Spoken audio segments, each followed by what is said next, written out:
L'Afrique du Sud a franchi un nouveau palier dans la crise migratoire qui secoue le pays depuis avril 2026.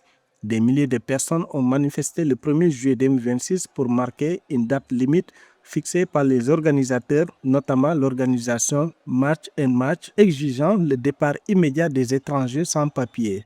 Le bilan humain et sécuritaire est lourd.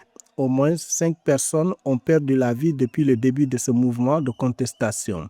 Lors d'une conférence de presse tenue le 2 juillet 2026, Tebelo Mosekili, commissaire national adjoint au service de police, a fait le point sur la situation.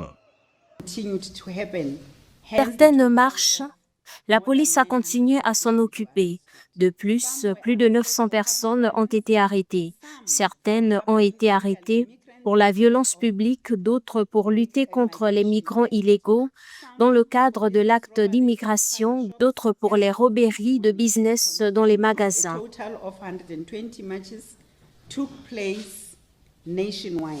Les affrontements les plus vifs ont été localisés dans les provinces du Gauteng, du KwaZulu-Natal et du Cap-Occidental. Ces tensions surviennent alors que le pays compte, selon le recensement de 2022, environ 2,4 millions d'étrangers, soit 3,9% de la population totale. Sur l'ensemble du territoire, la police a dû jongler entre encadrement de manifestations calmes et interventions musclées. Depuis ce matin, nous avons confirmé qu'un total de 120 marches nationales a eu lieu.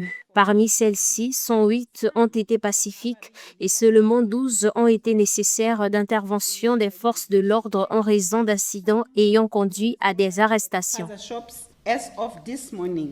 Cette vague de contestation s'inscrit dans un contexte de pression structurelle forte avec un taux de chômage national avoisinant les 32% et dépasse 40% chez les jeunes, ainsi qu'une saturation des services publics qui alimente régulièrement le sentiment anti-migrant. Face à cette hostilité croissante, des pays comme le Nigeria ou le Mozambique ont déjà commencé à organiser le rapatriement volontaire de leurs ressortissants.